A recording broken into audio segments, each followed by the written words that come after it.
With Thor Love and Thunder now out in theaters to a surprisingly divisive response, it's time to talk spoilers. Before I start with my spoiler thoughts on Thor Love and Thunder, I want you to start the spoiler conversation in the comments below. No need for a spoiler warning. This is a spoiler review. You can see it in the title, in the thumbnail. I'm letting you know right now. I cannot wait to see how our opinions diverge and have a lively discussion about it. And if you love these spoiler reviews, movies and TV, this is the place to be. So consider clicking that subscribe button and you won't miss any future conversation on your favorite movies and TV. And in regards to my general thoughts, in case you haven't seen my spoiler-free review of Thor Love and Thunder, I've seen this film 4 times by this point as of the recording of this video, and I really love this film. I love the MCU in general. It's my favorite franchise, but I've never said this about an MCU film. And when I got out of Thor Love and Thunder, all I could think was, what a beautiful film, where you have a core emotionality that drives the story forward, that creates parallels between all its 3 lead characters. And when you have Thor, you have Jane Foster, you have Gorr the God Butcher.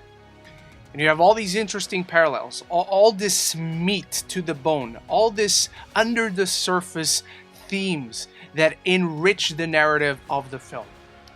And it's what I was missing in Thor Ragnarok, where Thor was a buffoon. The film didn't really feel like the characters mattered. It was only interested in telling this story that for the most part works well, but this puts its characters first. This takes the characters on a singular journey, and it's very reminiscent in its simplicity to Phase 1 MCU movies. It really reminded me of the simpler times of the MCU, of the first Thor film, Captain America the First Avenger, even a little bit of the first Iron Man, where you have connections to the wider MCU, but the story is very focused on taking Thor on this journey of self-discovery, where you find him in this place where he's lost everything that kind of defined him, particularly to us, the audience, and he goes out into the cosmos with the Guardians to find himself. And so now you have a Thor that lost his home, his father, his mother, his brother, and even lost his hammer. And now the one person that he may still have a chance with comes back and has his hammer. And I love the journey that it takes Thor in this film, and we'll get to that in a bit. Then you have Jane Foster and Gorr the God Butcher, who in himself raises so many interesting themes throughout the film as we observe Thor on this journey. And then you have Jane Foster that carries this sense of tragedy very similar to Gorr. But as a whole, the film works out very, very well for me. It felt very much like a refined version of what Taika Waititi does best in mixing in humor and emotion, where you have Thor with the Guardians, but now let's take the Guardians on their own path and now focus in on Thor, on this singular journey he has to go throughout this film. And the thing that surprised me most about it is that a ton of people that really enjoyed Ragnarok really don't seem to like this film, and I'm very surprised by that. So I cannot wait for the discussion there, because this to me is exactly what Thor Ragnarok was missing, was a level of seriousness, was emotional moments, where the humor here always comes from the characters. It's always Thor trying to get back to Mjolnir, but now Stormbreaker has a personality. You have Thor with this cocky, brash personality that are hiding his real insecurities because of lonely and loss he feels. The humor comes from his bravado. There's no jokes on the battlefield. Once he understands the threat that Gorr imposes, there's no jokes. When it's time for this movie to be serious, the film reels it back, and it's very serious. The entire third act is all seriousness. Whereas in Ragnarok, Thor was a buffoon. Thor was trying to look cool by leaning himself on a stand or something, throwing a ball against a glass and getting taken down by it, calling Surtur a son of a bitch, like instead of taking the situation. This is the Thor that I like. This is a Thor that is cocky, that has bravado, that is so full of himself until you start to crack him and you see the insecurities he's actually hiding. This is the Thor I enjoy. Korg as well. I'm not going to talk too much about Korg because he doesn't have like a character arc. He's there. He's a nice presence because now he has a reason to be a part of this film. He works like as Thor's emissary. Even his humor, when they're like in the Asgard meeting after the children are taking, and Korg presents Thor, opens like the password. That makes sense. Because now he kind of wants to belong there. He wants to be with his friend. He wants to be useful to his friend. That makes sense. Especially in this story that, yes, it's funny how Cronins create babies, that Korg is now meeting up with this guy named Wayne by the end and making a baby with him. But that makes sense in this story that is all about finding love, about finding purpose, and you even give that to Korg, to the supporting character that was there for laugh. Even Jane Foster, this is the best we've seen Jane Foster as a character. You can clearly tell Natalie Portman is having a ton of fun, and the chemistry with Chris Hemsworth is there. It's sparking off the screen. It's right up there with the Tony and Peppers, the Caps and Peggy's, the Peter Parkers and MJ's. It's right up there. It's astonishing how it skyrockets throughout this film because it focuses on telling this love story of having a person lost, finding love in that security in the one thing he supposedly has left of his old life. The film fully brings that satisfying arc to conclusion. Finds himself a new lease on life where it wasn't the kind of love he was expecting, but it was the kind of love he needed throughout. And I think that's beautiful. This film really took me on a journey. I teared up throughout. I think Taika does an incredible job with the spectacle and with the more human moments. So all that said, those are my general thoughts. Let's get into Thor as a character. And when it comes to Thor as a character, this is one of the most profound arcs I've ever seen an MCU character go through, perhaps only rivaled by Thor in the first Kenneth Branagh original, where you have this godly being that is trying to find purpose. He feels lost. In a movie that is discussing, like, what is the purpose of gods? Like, to be loved by their people. But Thor, he doesn't have that. Except this one person, Jane Foster. And so when he clings to that purpose, and then finds there's a timetable on it, because Jane Foster is dying of cancer, what does that leave him with? The whole feeling shitty about something conversation with Peter Quill at the beginning, that's fun. But even in that, you see how full of himself, how oblivious Thor is to the reality, where that opening fight sequences where he's fighting the owl aliens to protect the blue guys with the Guardians of the Galaxy, he fights that battle all by himself. A very vibrant action sequence, very colorful, very energized. You have Thor doing the splits, having fun on the battlefield, which is kind of what defines him, and yet he still feels hollow inside. Momentarily there's happiness, there's fun, but he still doesn't feel fulfilled. He still doesn't feel whole. So you have that conversation about feeling shitty about something, where he doesn't think he has anything to feel shitty about, because he's lost everything. From the first Thor, Dark World, Ragnarok, Infinity War, Endgame, now he's in this place, and Jane Foster comes back. Jane Foster comes back into his life with his hammer that he also thought he lost. And now his hammer chose someone else because of how much he felt for someone. Continuing that arc where he came down to earth, literally, and he began to care for something other than himself. And he cared so much for this person, that this hammer, this object, that it was so his, that kind of defined him. Now he left it for someone else. And you begin this journey of Thor finding his purpose with sharing his power, sharing his life with someone else. That he lost that with Jane Foster because he was so focused on keep on being a superhero, or keep on being the guy that handles the battlefield, like in the beginning with the Guardians. Even throughout most of this film, you see him wanting to go into the battlefield to leave Jane behind, to protect her. Understandably so. She has the cancer. Mjolnir, every time she transforms, is spreading the cancer faster, so Thor wants to protect her. But it keeps on that path of a little bit of selfishness, like not letting others be there next to him. As much as he's trying to protect other people, he's not willing to let others fight with him to protect him. So you have this journey, and one of the moments in the film that really got to me, particularly thinking on the whole journey of Thor, from the first Thor to now Love and Thunder, is even with the children there that are so scared that he's spending all this movie going after to save them. He shares his power with him. The one thing that made him lose Mjolnir after all, the one thing that took Jane Foster away, the last time he gave his heart to something, to someone, it was taken away. Everything he had, everything and everyone he loved has been lost throughout all these years. And now he has this choice of sharing this power with the children, because it's the only way to protect them.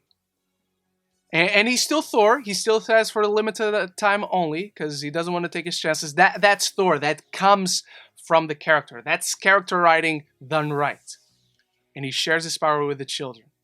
And it leads to a really fun sequence. You have all the children fighting with a plushie, and then one dressed like a fairy killing the shadow monsters. But when you look at it from a character perspective, you have this journey of Thor learning that to feel whole, it's important to share his life, and in this case, his power, with someone else, because it gives them a chance to live. That's what Mjolnir does for Jane in this movie. That's what using that power, as Odin used to use, holding the power back from Thor, putting it on the hammer. Odin can do that. Obviously, his son can do that. I don't think it's too much of a stretch, particularly now that Thor has taken Odin's place as the higher god when it comes to the Asgardian mythos. So that moment where he shares the thunder, the lightning with the children, it's a beautiful moving forward in his journey of coming to this place of selflessness, of not looking inward, but looking outward. And in regards to finding his purpose, the scene in Omnipotent City is very funny, where you see a ton of gods, you see a ton of Easter eggs from Marvel Comics, which, as a fan of the comics, was exhilarating to see, particularly when it looks like we see the orb from Original Sin in the comics, which coincidentally, it's the story that led to Thor being unworthy and brought in Jane Foster to become the mighty Thor originally. But that theme, despite the colorfulness, despite the great action, the comedy with Zeus, played by Russell Crowe, really fun, but ends up playing into the theme of the film, where it kind of proves Gorr's point. Gods don't care. They want to be adored. They want to be idolized. They don't care for minor beings. Which is a great scene, because it puts Thor in this position of, oh shit, the other guy, he's right. He's right to be angry.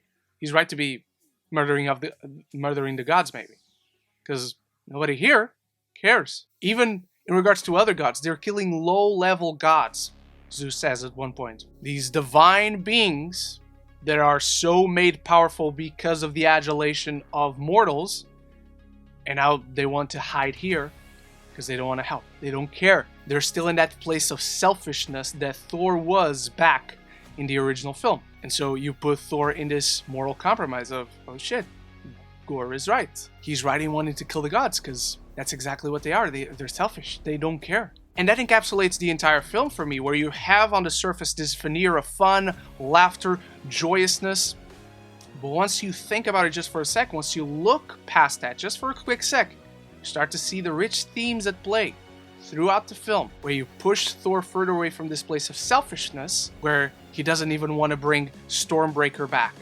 Once they go into the Shadow Realm, you have that spectacular action sequence in black and white, except when the lightning comes in, when they use their powers, it's in color, looks sensational. You have Gorr threatening Jane, and Thor has to choose whether he destroys the universe or saves Jane. And he chooses to save her. It's a beautiful arc where he's constantly choosing love after that beautiful conversation on the boat where Jane confesses that she has cancer.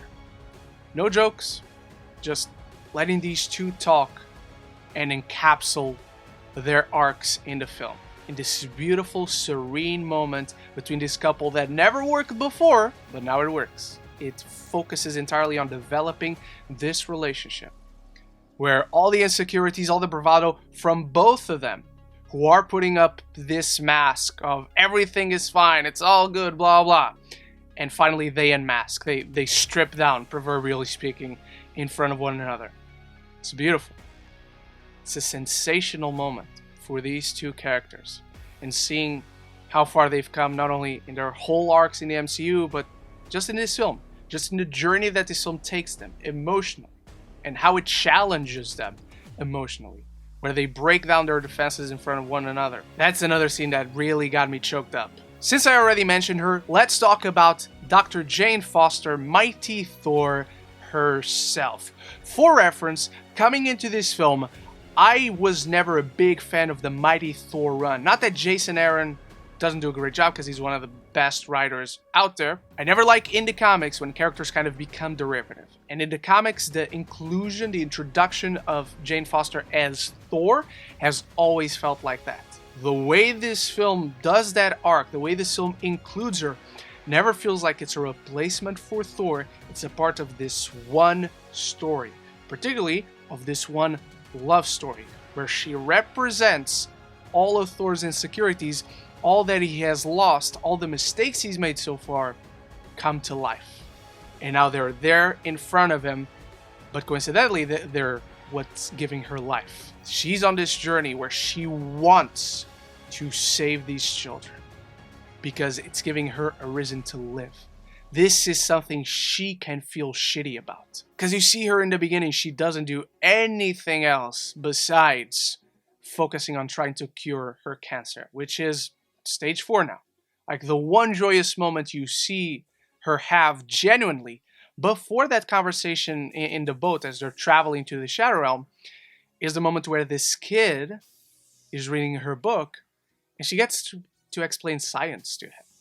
It's a very small moment. Nobody will talk about it. I know I'm probably the only guy who's noticed it, but such a beautiful moment. We see this person in a moment of desperation, like clinging to life without any real motive to, and then, hey, let me pass on this to someone else. This thing that gives me joy. That's what she does to Thor. Where this power that he has, that he holds so dear onto himself, that he holds so tight, so as to not open up to anyone else, this has given Jane life.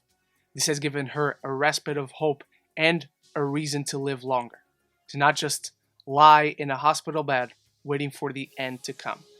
This mission, this power, being here traveling with him amongst all these gods, being elevated from a mere mortal, this is giving her purpose. That journey of our desire for love, to love something, to love someone, to look outward other than ourselves. That's what this film gives Jane Foster. And her arc from the beginning is to give something to Thor, to teach something to Thor, as much as in the other films, as much as the relationship on the romantic side never worked, he was always teaching her something about science and magic, how they correlate, how they weren't the same. It was always her learning something from Thor. Now she teaches him something. Even in a moment where she chooses, hey, I'm going to die, but I'm going to help him. I'm going to help these children. This is not my fight anymore, and she still chooses to go. That's a hero right there. She knows she's going to die, and she goes. Maybe that's something we take for granted in these films, but it's still a powerful moment for me. I'm always hit by these moments where there's a choice, and she took it. That's something she learned from Thor as well. And seeing them fight together, kick the ass of Gorr the God Butcher, it's by the end where she entrusts Thor. Hey, I'm not here anymore, but you have so much to care for. Just live. Live for the moment. Enjoy living. Be happy. Search for that purpose. And she gives him.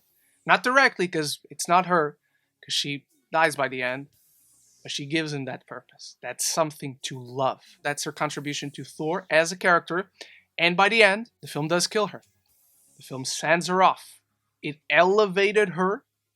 It gave her a purpose, gave her meaning to be a part of this story, to be back in Thor's life, to be the wielder of Mjolnir, which again, I love how she becomes wordy, where Thor accidentally, but nevertheless, he really meant that Mjolnir should protect her. This is how Mjolnir protects her. And it was all Thor. It was Thor that gave this to her. It really gets to me. Throughout this film, when I see these moments, see how the journeys, the beats of these characters, it really works for me. And I love the parallels, again, that she creates with Gorr the God Butcher. These two characters, they carry this sense of tragedy, where Jane Foster with transforming into Mighty Thor with Mjolnir, Gorr with a necro sword, they're both on a clock. They're both running out of time. It creates these awesome parallels between one another, where every time they go on the battlefield, come closer and closer to death. Thor knows that. From the beginning, after that meeting in Asgard, after he takes the children, Okay, he's dying. It's infecting him somehow. There's a cancer inside both these characters. And one of them is going down this dark path. The other one is trying everything she can to do something good while she's still alive. And since we're talking parallels, let's talk Gorr the God Butcher. One key scene in this film that elevates it from Ragnarok immediately from me is the opening scene. It establishes tone, it establishes the narrative. The opening scene on a film is so key. You have Gorr in this deserted planet, just him and his daughter who dies in his arms. And so you have immediately this compelling narrative of a mortal who idolized this god that he immediately finds after, devoted his entire life for him, and the god doesn't care and laughs at him. So immediately you have this core narrative, this core thematic in the film of an unbelievably religious person. What is the purpose of gods? And if there are gods, if they're here, if we are to devote ourselves to him, why is there evil in the world? And then you have the film following that, where Gorr becomes that evil. Thor trying to stop this God Butcher. He asks help from all the other gods and they say no, and they don't care, and they laugh at Thor. They laugh at this notion that the God Butcher cannot get to them. They're in an omnipotent city. They're safe. Let all the other ones die. And so you have this debate incorporated into Gorr the God Butcher and what he does. Particularly in the moment where they go into the Shadow Realm, you have that action sequence. He's not killing Jane Foster. There's this really good confrontation between the two. She is dying, like him. They're both one and the same. And it's exactly this parallel that, despite Gorr being unbelievably terrifying, absolutely nightmarish in the way he's visually captured, where you see him coming through the shadows. Sometimes he doesn't have a nose, you just see his eyes, where the way he terrifies the children in the cage by cutting off that lizard's head and mocking them. That's exactly who these gods were to him. And Gorr becomes exactly the monster he sought out to defeat. In this search of vengeance, in this search of obliterating the same beings that took away his daughter, because his entire life was dedicated to them, they don't care. And I love how this film tackles that. That's why, despite he is still sympathetic because of all these elements, because of this compelling journey that he goes on, where you see this father devoted to avenge the death of his daughter. He's dying. He doesn't care about himself.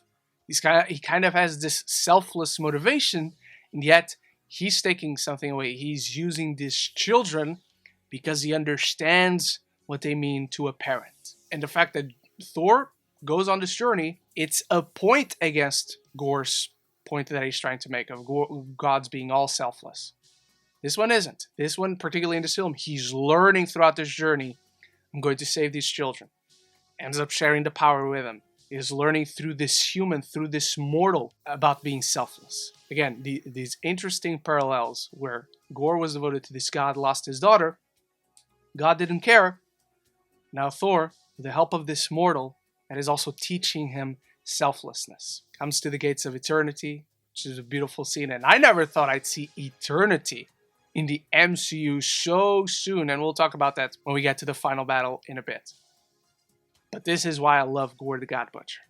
One of my favorite MCU villains.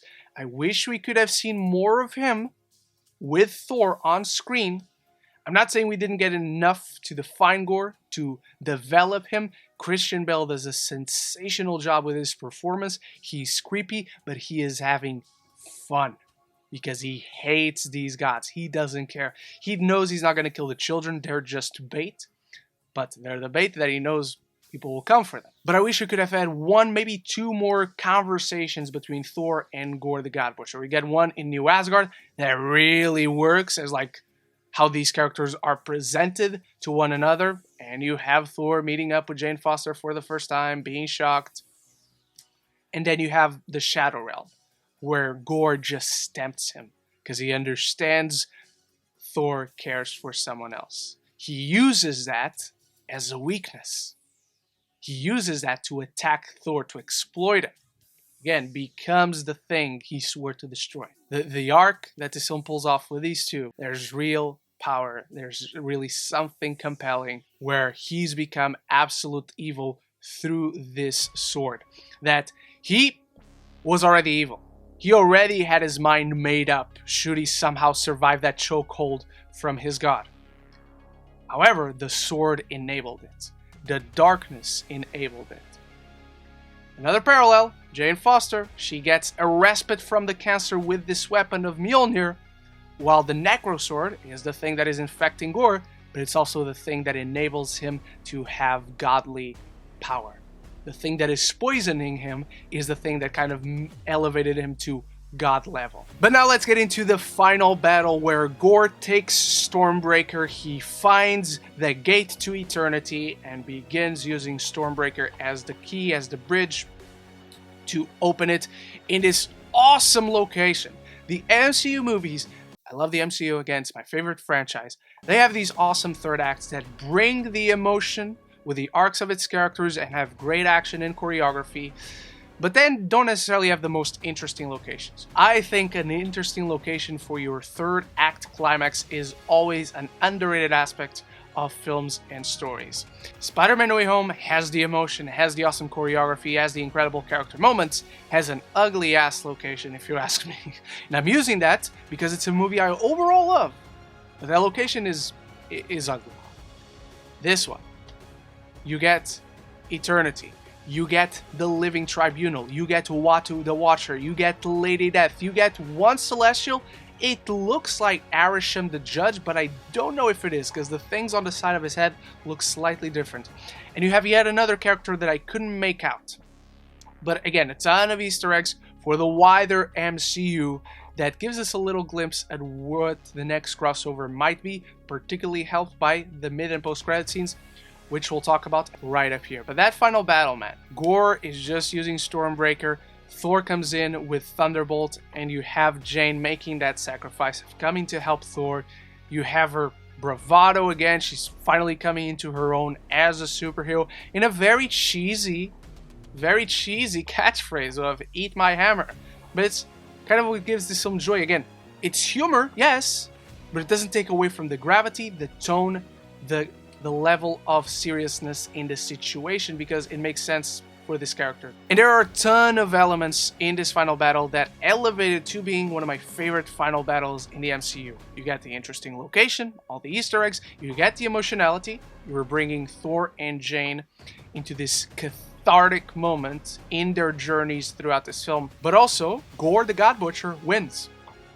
He gets the gate to eternity open. And you still have a sacrifice by Jane. She gets the pieces of the Necrosword after breaking it with the help of Thor with the Thunderbolt. She smashes it and destroys the Necrosword, which is so hard to control. It's a weapon that can kill gods, and Jane right now is godly, but she makes that choice. Again, progression and powerful moments for these characters, where ultimately she is left without Mjolnir as they step into the gates of eternity, and this mortal who fought alongside a god finally makes Gorr see, look what Thor has been doing throughout all this film, saving all those children. Thor's conversation with Gorr the God Butcher about, why am I going to spend the last moments with you?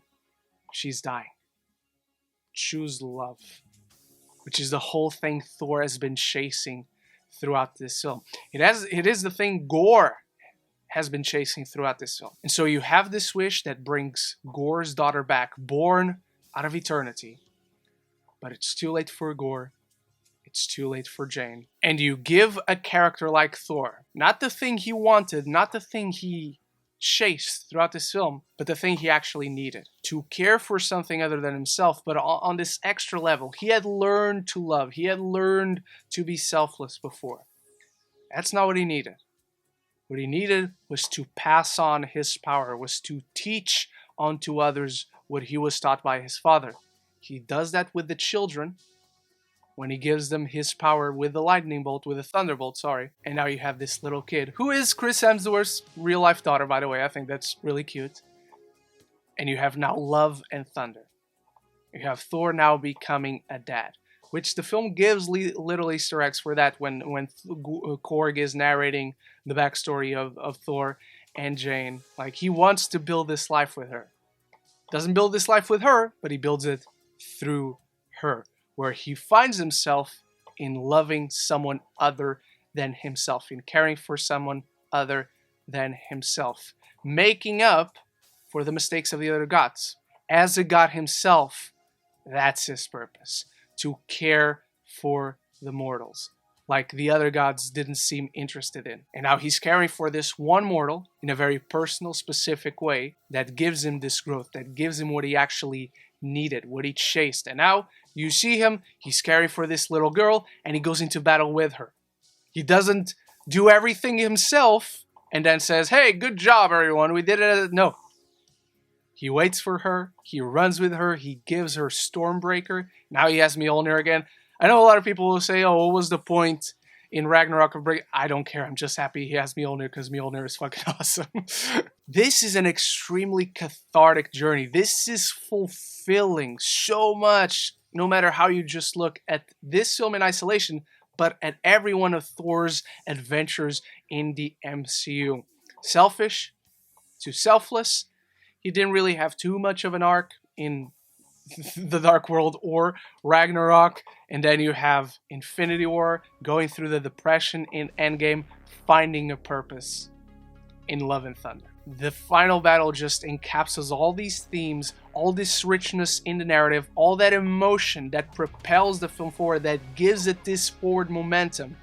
And now you continue to have this forward momentum towards Thor 5, which I cannot wait to see. I don't think I've ever been this excited for a Thor film after a Thor film ever since the original.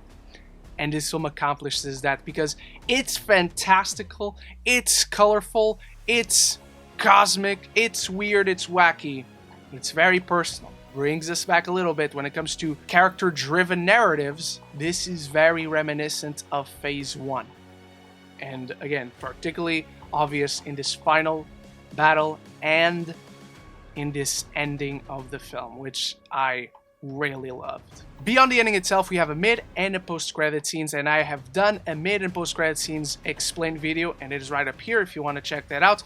But in the first one, you have Zeus stripping away all the comedic, jovial tone of his scene in the film, and now we see the real Zeus that is angry because humanity doesn't love them anymore. A really nice contrast to the beginning of the film. That god that Gorr the God Butcher adored, he wanted to be loved, but he didn't care for his subjects. Now Zeus is angry that they're not loved, that they are the joke, that people just want to see the superheroes, because the gods, the godly beings, have all come down to earth. Even throughout this film, Jane Foster, a mortal, she was elevated to godly status. And now he's sending Hercules down to earth to make us pay. And you see Roy Kent from Ted Lasso, Brett Goldstein as Hercules. I'm not the biggest fan of Hercules in the comics, by the way. The Marvel Comics version of Hercules, to me, is about the least interesting version of Hercules I have ever seen or read about as a fan of comics, as a fan of Greek mythology. But I like seeing him there. It's a fun moment, and it really gives me a moment to think that they're going to do War of the Realms. War of the Realms in the comics is a story where Malekith gathers beings from all around the 9 realms. He conquers, and the last one left is Midgard.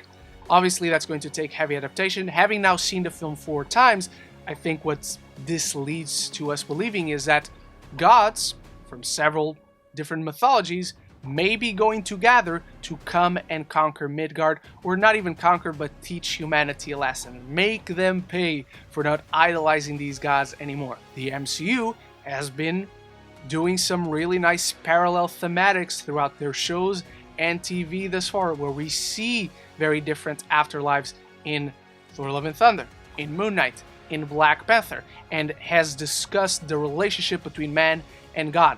We've done that a little bit with Ms. Marvel, but we've done it a lot with Moon Knight, and we've done it now with Thor Love and Thunder. So I think instead of Malekith and conquering the 9 realms, we could see Hercules gathering other gods from Egyptian mythology, from Wakandan mythology, from Greek mythology. Maybe we could even get Ares, who we saw as one of the metal heads in the tower in Thor Ragnarok, and the gods come down to Earth to teach them a lesson. Also in War of the Realms, Jane Foster, who died before that event in the comics, she comes back as a Valkyrie. The post-credit scenes in this film has Jane after she dies. Again, a very nice conclusion to her arc. She makes her way to Valhalla. She is greeted by Heimdall. She's going to stay there. She is now godly. Not too bad for a god, as they say in the film. They're very much keeping her dead, but I think it leaves the door open for her in that one crossover to come back as the doors between realms open.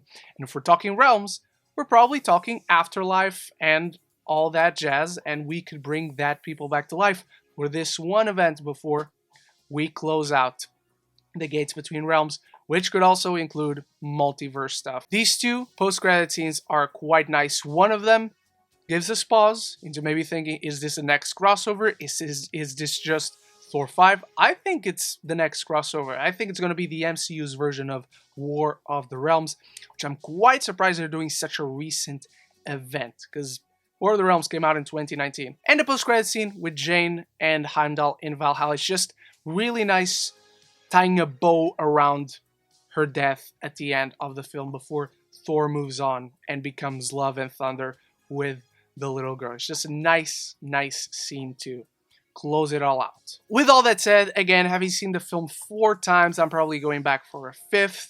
This is the life-affirming cosmic odyssey that I want a Thor movie to be. If we're going down this path of making him more jovial, more comedic, I don't mind it. I didn't like it in Ragnarok, but I don't mind it as a whole, as long as the humor makes sense, as long as the humor is character-centric, makes sense for who this character is, like it did in Endgame, like it does here. To me, Thor Love and Thunder refined all the negative aspects that I had with Ragnarok and grounds them in a core emotion that drives the narrative forward. It gives Thor a purpose to achieve in this film. It gives them a journey to go on, literally and emotionally. It tells one of the best singular character-driven stories we have seen in the MCU in quite a while. Where again, you have Easter eggs here and there. Our characters will notice things around them. You have the presence of the Guardians of the Galaxy at the beginning, but this is focused on telling this Thor story, where Taika Waititi displays his trademark humor, but refines and focuses the story on emotion and drama to ground it, to drive it forward, and fulfilling these beautiful arcs with all these rich themes between hero and villain, between boyfriend and girlfriend, and it does it all so beautifully well. There's just so much heart to this film and the story it is clearly telling. It dresses it up with all these funny moments, yes, but all of them make sense for who these characters are, and they do not get away or undercut the emotionality of the characters. It is bursting with so much heart. It doesn't keep an audience at arm's length. It lets you fully invest in what these characters are going through in their journeys, and it offers beautiful catharsis with this free-spiritedness that is so Taika Waititi. It gives it this boost of adrenaline through the action, but at the end it's always focused on the characters. It's always letting them drive the story. Thor Love and Thunder profoundly affected me as this beautiful love story filled with emotion and catharsis, a fantasy rock ballad that is also a cosmic odyssey that wears its heart on its sleeve. That's why I love it, but I hope it works as well for you, and even if it doesn't, start the spoiler conversation in the comments below. I cannot wait to know your thoughts on all the things I mentioned, anything I missed. Let me know any and everything in the comments below. Thank you so much for watching, and if you enjoyed what you saw here, there's a ton more Thor videos on the channel, and I'll be back very soon with even more. I hope to see you in those, and thank you to my channel members for always supporting the channel. So until the next one, love each other, and love the movies.